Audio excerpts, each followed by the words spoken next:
Howdy. So, as we're coming to a close in the next week with our series on knowing God, we wanted to take a moment to look at today's gospel passage from Luke 18, verses 1 through 20. Now, there are four major discussions in this passage, each of which could end up being its own sermon. But what we want to do is we want to see how all four of them tie together and help us to understand what it truly means to know God and His kingdom and what it is that we're pursuing. Now, the first portion is talking about the idea of coming into the kingdom of heaven like a little child.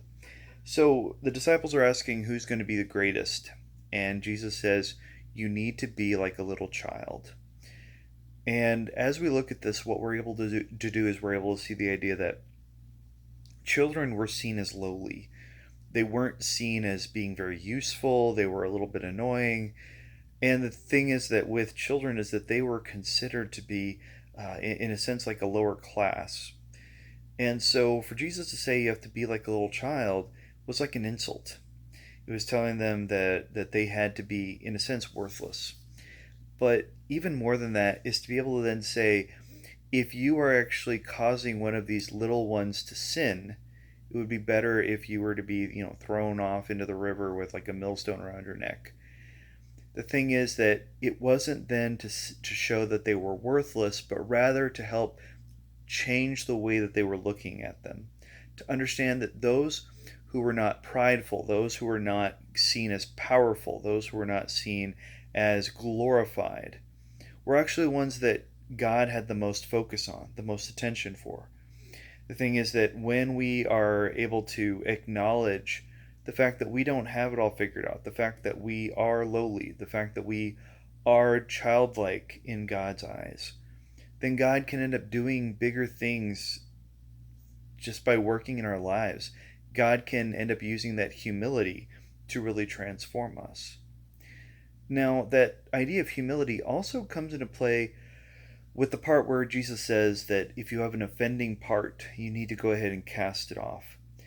Because the thing is that a lot of people would view the afterlife that if you had lost a part of your body, that part would no longer be there in the afterlife. So if you didn't have one of your eyes, you'd be missing an eye.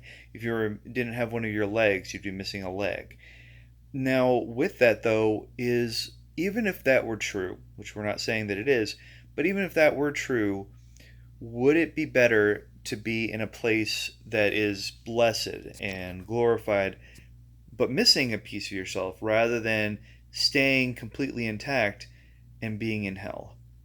And the idea being that oftentimes we hold onto the things that destroy us, and we're not willing to let them go because we see ourselves, we see our pride, we see our glory, and we don't want to let those go.